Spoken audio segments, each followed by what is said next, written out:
sa inyo lahat. Luzon, Visayas, Mindanao. So, sabi ko nga, dahil malapit na ang February, ayan, sa karawan natin, February 20, no? Sabi ko, ipapadala ko yung, magbabagi tayo ng 20 feet. Pirasong medalyon, San Benito Ermitaño Crucifix, no? Yan po yan. Ito.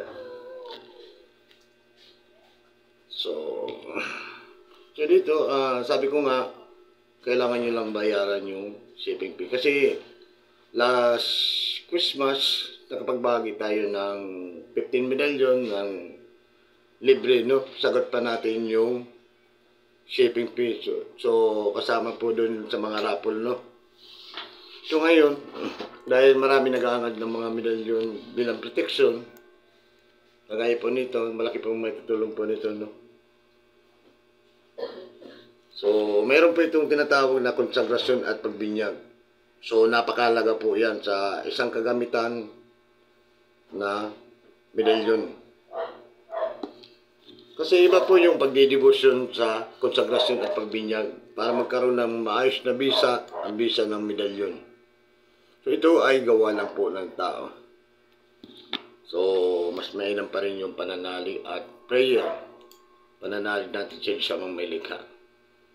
Iwas to ang pagkakamali, at matutong magmahal, magpatawad, tumulong sa kapwa, manalig sa Diyos sa mga may likha at magtiwala sa sarili. So, dito,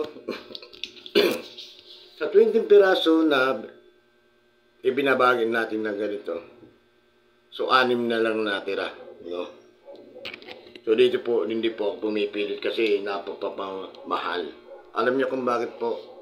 Dahil po sa shipping fee, sa binabayaran natin LBC or GNT, bukod doon po sa pamasahe ng tao na magpapadala. Galing po dito sa amin papunta ng LBC, GNT, 25 po ang inihingi ng padyak, no? So balikan po 50 para maunawain niyo po siya. Tapos po yung babayad po sa LBC. Pangatlo, yung natitira po, binibigay ko po yun sa taong nagpapadala. So, dito nga, marami pong nagtatanong sa akin na kailan ba uli na mayroong molde para may pambili sila ng bigas, no? So, ang natitira lang doon, kunti lang naman. So, dito, hindi ko po pinagkakitaan ng medalyon. Nais ko lang po kayong mabigyan at kung matulungan niya ako yung shipping fee, mabayaran nyo, no? So bukod po doon, nakatulong tayo sa bawat pamilya, no? So last Christmas nga, ayun, nagpapasalamat po ako sa lahat ng mga nagtiwala, no? Naging kaibigan natin, na nakabili tayo ng bigas na ibahagi natin sa bawat pamilya. Hindi po, ang sa akin lang po dito, kinalagaan po nito, mayroon na po yan na konsagrasyon at pagbinyag. So napakalaga po yun. Pero mas mainam pa rin ang pananalig ng nagtatangan nito. Matuto tayong magmahal, magpatawad, tumulong sa kapwa, manalig sa Diyos sa mga may likha at magtiwala sa sarili. Prayer is the best armor.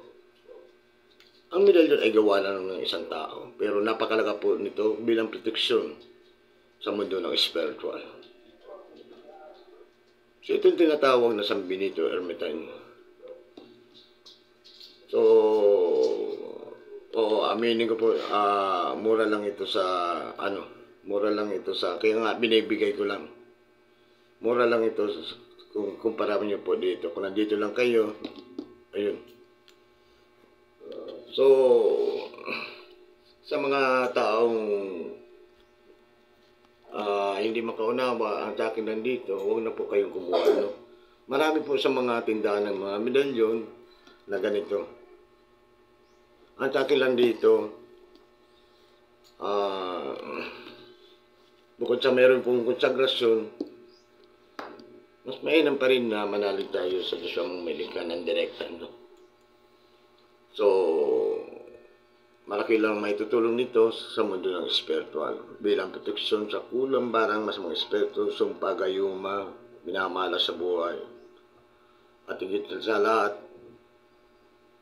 ang pagwasak sa mga negatibong aura. So maraming pong salamat sa mga nakaunawa. Gusto kong pasalamatan po yung mga taong nauna, no? Hindi ko napapangalanan yung ano. Asan ba yung ano? Ito po ay hindi nila pangatunay ng mga pangalan, pero ito po yung mga kumuha, no? Draude, Tano, Nestor, Pablo, ayan, Aldwin, Bisuela, Boringot.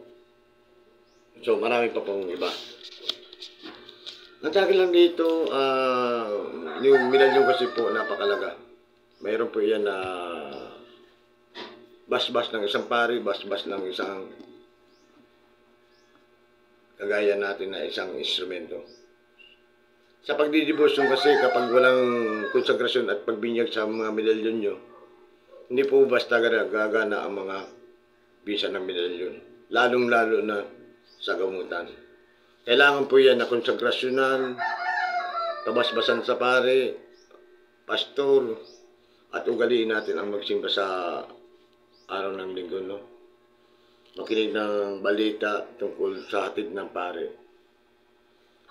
Sa lahat pong mga naging kaibigan ko dito, maraming pong salamat.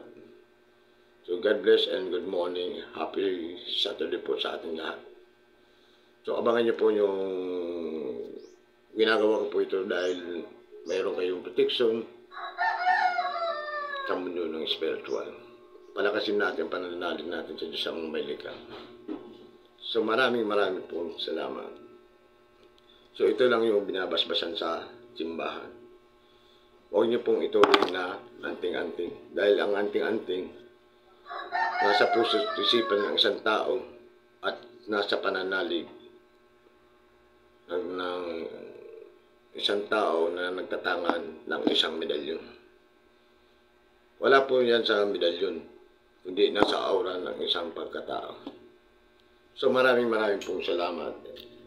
And shoutout sa lahat mga Bicolana. Sa mga nagtatanong, isa po akong Bicolano, Tabaco City, Portes. Gary Borganyo, kilala sa tao na ang Ninulupitela. God bless and good morning. Happy Saturday po sa ating lahat. So meron din akong sinusubukan na isang tao dito, no? So willing sana ako. Kasi ang plano ko kasi bukod sa ipinamibibigay natin na 20 medalyon na San Benito, mayroon pa akong 2 medalyon na ibabahagi sa masugid kong taga-subaybay. So, God bless po sa mapipili nun, no? Doon po sa dalawa, wala pong babayaran. So, sukat ko po yung shipping fee, pati na rin yung medalyon. So, maraming pong salamat. So, abangan nyo na lang kung anong medalyon yung ibabahagi natin. Maraming pong salamat, Luzon, Visayas, Mindanao. Sa lahat pong naging kaibigan ko dito, kasama ko po kayo sa aking panalangin. Good morning po sa ating lahat.